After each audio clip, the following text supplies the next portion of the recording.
இந்த பழத்தை பறிக்கிறேன். பறி பறிச்சேன். கிடக்கு இங்கே கிடக்கா?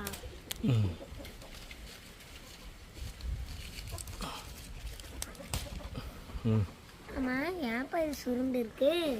வெயிலில் அடிக்கிற வெயிலில் அப்படியே இருக்கு. வாவு, இது நல்லா பழுத்துருக்கல. இந்த இடக்கு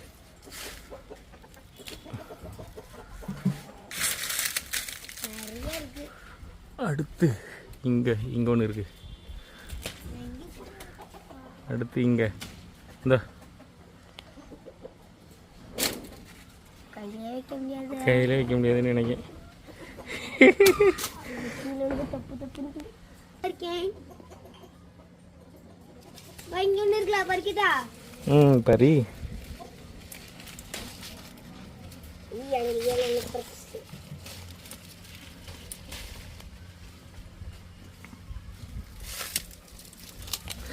இந்த நிறைய கொத்து கொத்தா கிடக்கு.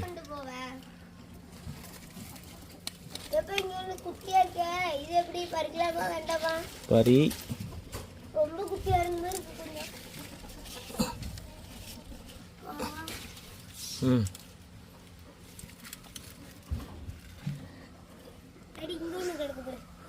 கிடக்காது பிடிக்குமா?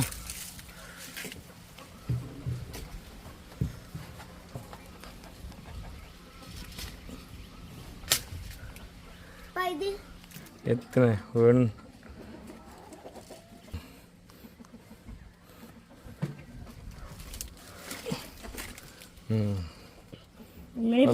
லோடு தாங்காது.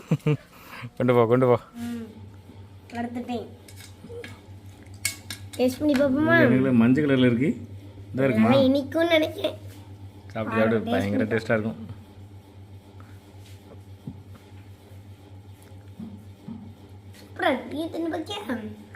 எப்படி இருக்கும்னு எங்களுக்கு தெரியும். அடிக்காத, யாருக்கிட்ட நாங்கள் தின்னுருக்கோம். அது புளிக்கும், பயங்கர புளிப்பாங்க. இன்னொரு வாட்டி தின்னு நான் நம்புகிறேன். நல்லா தின்னு, நிறைய தின்னு நம்புகிறேன்.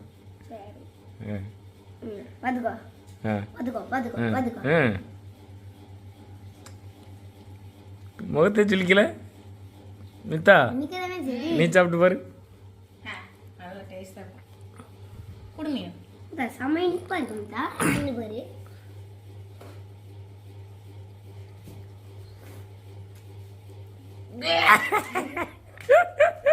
ஏமாந்துட்டான், தெரியும் எனக்கு ஏமாத்துறேன்ட்டு.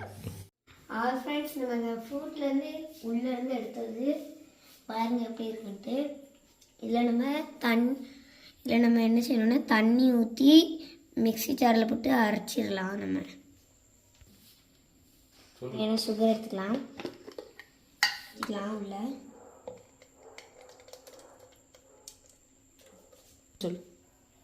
ஒரு டம்ளர் தண்ணி ஊற்றிக்கலாம்.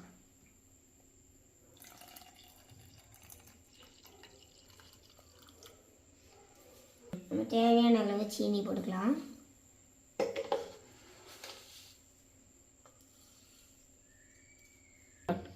மூடிக்கலாம். மூடியாச்சு ஸ்ட்ரைட்டாக.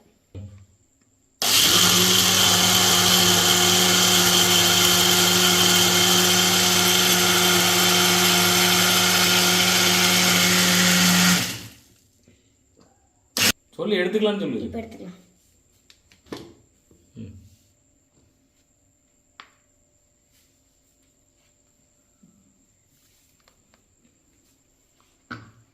எடுத்துக்கலாம்.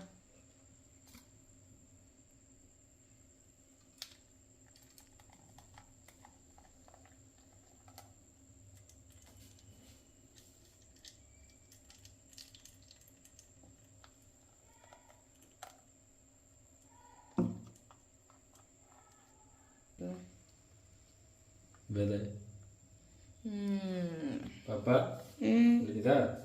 இன்னும் கொஞ்சோண்டு இருக்கு. அவ்வளோத்தையும் நான் கஷ்டப்பட்டு எடுத்துருக்கேன் தெரியுமா? ரொம்ப டேஸ்டாக இருக்குமா? தெரியலையே. ஏற்கனவே மித்தா ஏமாத்துனே அந்த மாதிரியா? எனக்கு ரெடி ஆயிட்டா? ரெடி. டேஸ்ட் பண்ணி பாரு எப்படி இருக்குன்ட்டு. நீயே பண்ணு. நல்லா இருக்கா? ஓகே, அப்போ கிளாஸில் பரிமாறிடு எல்லாத்துக்கும். அம்மா வேறு வந்துட்டு நினைக்கிறேன். கொஞ்சம் புளிப்பு கொஞ்சம் இனிப்பு ரெண்டுமே கலந்த புளிப்பு ஜூஸ்னால் அப்படி தான் இருக்கும். அப்பா நல்லா இருக்கா? உண்மையிலே டேஸ்ட்டாக இருக்கா? மித்தா சொல்லிட்டு மித்தா எப்படி இருக்கு? புளிப்பு இனிப்பு ஆ புளி மிட்டாய் சாப்பிடாம இருக்கு. புளி மிட்டாய் சாப்பிடும். சரி உன்னை நம்பி குடிச்சிருவோம்.